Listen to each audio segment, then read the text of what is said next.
All right, today we have some big Nintendo Switch 2 news because we have new sales figures that suggest that the console has potentially sold over 5 million copies in its first month on the market, not even quite a full month. And it's interesting, the story behind this data, because Nintendo did actually update their official website with it, but then removed it later, calling it into question on whether these were projected numbers or official numbers. They seem to be official though, because it's a very exact number that was posted, even breakdowns of what it sold in specific regions. But I want to unpack what that means, and in comparison to, the Switch 1 launch, really where they're at, because it's an impressive figure if true.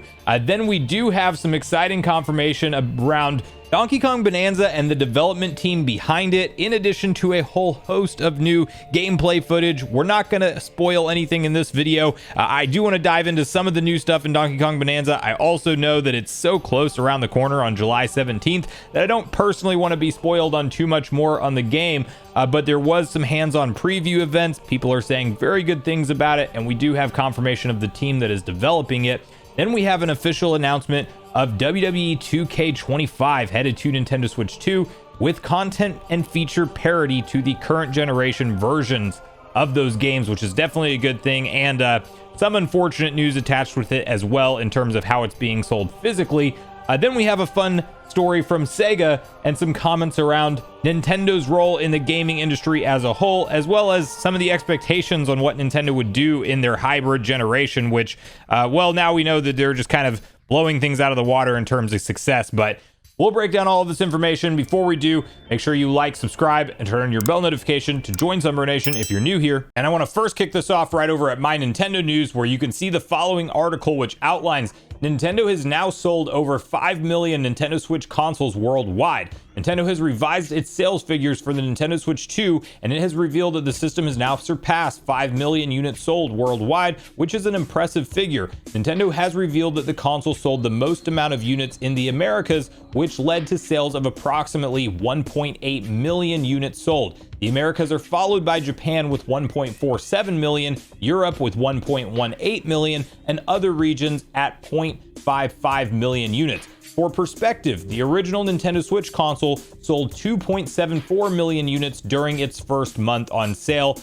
So we are talking about nearly double the launch of the original Nintendo Switch in terms of total volume. If these numbers end up holding true, there's some kind of caveats we can discuss with this. It's possible that these are some kind of level of a projection from Nintendo, although I don't really buy into that mindset because these are specific exact numbers. It's also possible that this is what is sold through to retailers, but not ultimately to the consumer. So essentially Nintendo has shipped and sold 5 million consoles to retail providers who are now distributing it, but it doesn't necessarily mean that the end consumer has 5 million consoles in hand. This is another possibility from where those numbers are coming from, and it's just interesting that at one point they were on Nintendo's official website with essentially just an update on their sales figures, really not having any of it called into question, and then at some point it was pulled down. So that's where, there's a little bit of conflicting reports online around these numbers because Nintendo went and pulled them down.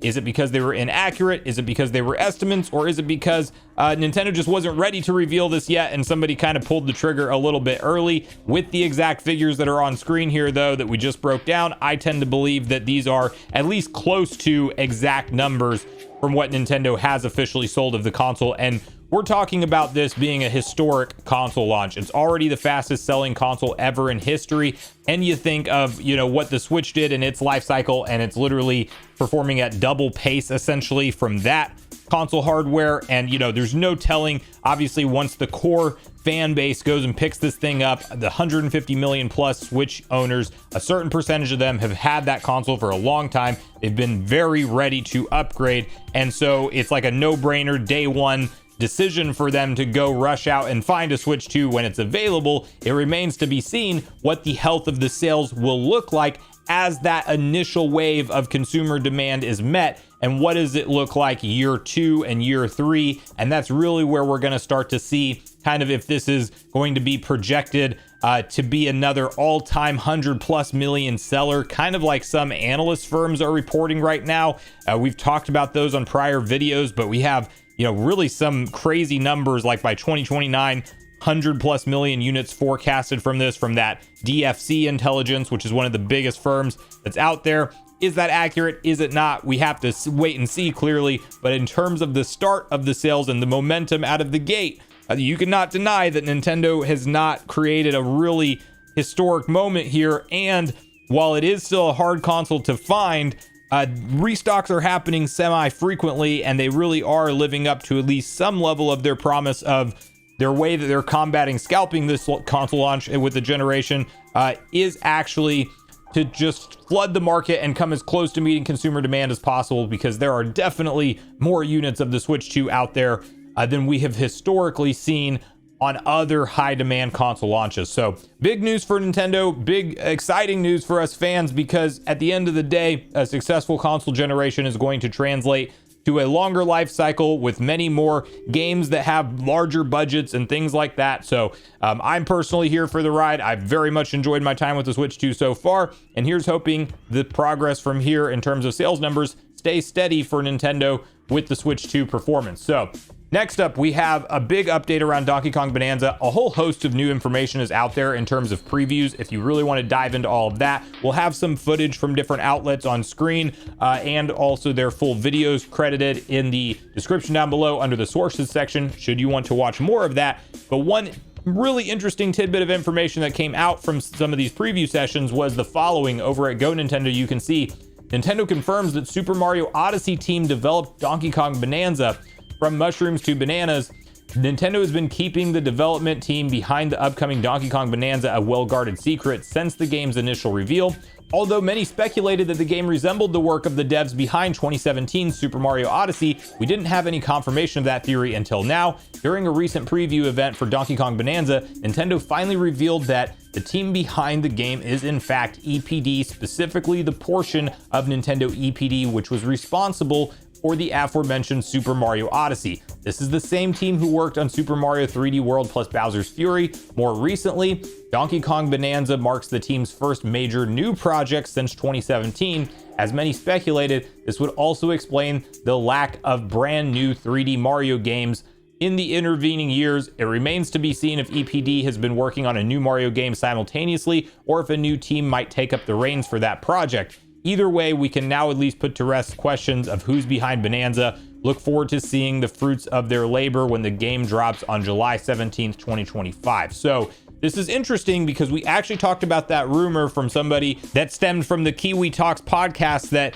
his claim was that, yes, it's the Mario Odyssey team, but actually a spin-off of that team, and that it wasn't just the full team. Now, this claim sounds like it's literally the same staff, essentially, that worked on Mario Odyssey. They are responsible for Donkey Kong Bonanza, and maybe there was an expansion and there is some truth to that rumor as well. Maybe not, but if not, and this was truly the Mario Odyssey team's big project that they've been working and developing on, since 2017 or a little bit there afterwards, who knows when they really got started on it. Do they have the time now to crank out this game, which is no doubt essentially done or close to done? We're hearing some things like even the versions of the games that were at the most recent preview events was not the finalized build, and there could actually be some updates that are provided in a finalized build that would fix any kind of noticeable like stutter or frame rate decrease, like as we've seen some people that went hands-on with it suggest. Because of the destruction in this game, there was some noticeable frame rate slowdown at certain parts. Maybe that's all fixed by the time this game actually hits the market. But the question becomes then, how long is it going to be until we see 3D Mario? Because yeah, if the Donkey Kong Bonanza team is the Mario Odyssey team, you would assume that that's going to be the same team that will make the next major 3D Mario game. And there is definitely in Nintendo, I think, that capability for them to actually do two different games at once. And you would probably at a certain point get a team that kind of goes to the polishing phase of Donkey Kong Bonanza, and then a certain percentage of that workforce would start to begin development on the next 3D Mario. That's very much in the realm of possibility, and I don't think we're going to be waiting multiple years and years into the Switch 2's generation for the next 3D Mario. But that is actually a valid concern that I guess you could say is on the table now with this confirmation that the Odyssey team is in fact the Bonanza team, at least in a large capacity from the sounds of this report. The new footage that's out there, absolutely fantastic. It just looks like a fun 3D platformer that Donkey Kong is the star of. And I'm really excited to see all of the new details that unfold from a story perspective. I still tend to believe, some of the theories out there that King K. Rool may be, the ultimate villain behind this thing. And I certainly hope he comes back. We know that Diddy and Dixie Kong were featured at the Direct in that very brief segment, but they're confirmed to be coming back to the game. I think it's going to, hopefully get some cool things going with the lore of Donkey Kong. And I really think that with the big wait being essentially since the days of Tropical Freeze on the Wii U in 2014 for the last fresh new DK experience, well, I am more than ready for this to drop personally. And I just can't wait to see what they're going to pull off from a story and gameplay perspective from here.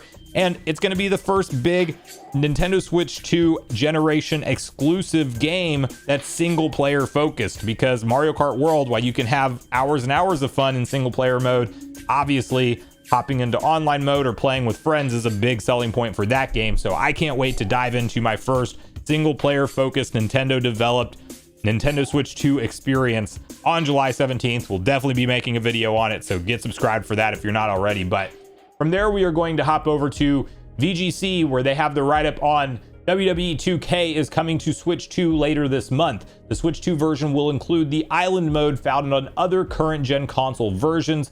And the game will be released on the Switch 2 on July 23rd, and will come with 3 different editions similar to those on PlayStation and Xbox formats. The Switch 2 version will also include the Island, the open world mode currently only available on the PS5 and Xbox Series X and S versions of the game. This implies it will be more in line with the current gen versions rather than the PS4 and Xbox One versions also available. As with those versions, WWE 2K25 on Switch 2 will contain the 2K Showcase mode based on the Bloodline, the My Faction mode, My Rise, Universe and Creation Suite, and My GM. 2K says an online connection will be required to access bonus content and online features, including DLC, the Island, and My Faction. However, the game will be playable in offline modes and be playable offline in other modes which will prove useful for players taking their Switch 2 to places where a stable internet connection isn't available. So you'll be able to actually see some direct gameplay capture of this game advertised, which is really cool because it's like we've talked about in the lead up to Switch 2 for years and years. We're finally in a situation where we're not left behind as far as like the generational gap in power. Like, yes, this isn't probably going to look exactly as crisp as the PS5 version when you're zooming all the way in and trying to compare raw texture quality, but just from the look of the gameplay trailer and the quality of everything that we've seen officially from the Switch 2 version so far, it looks great, and it has all of the current generation versions of content going for it, and it's not something where we're being grouped into that PS4 and Xbox One level of support with this particular release, which is pretty exciting. We haven't seen really the 2K series featured on the Switch since essentially 2K18, if I'm not mistaken, and that was just a train wreck of a game when it came to bugs and glitches. And they're finally back, and they're here bringing us content parity of the current generation games.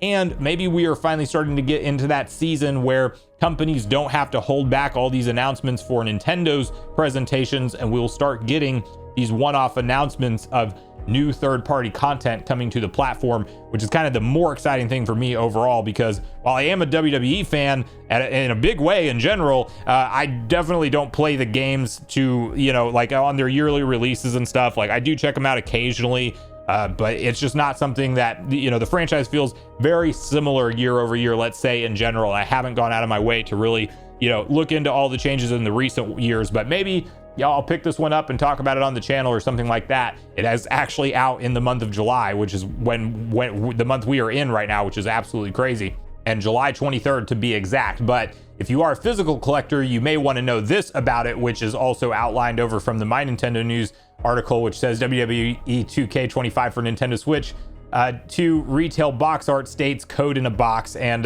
yes, unfortunately, pointed out here from Wario64, you do have the official box art, and then wouldn't you know it, right there at the bottom, full game download, see back, game card not included. So While it makes no sense on paper to still have this as an option in the Switch 2 generation, it unfortunately is an option that developers and publishers have.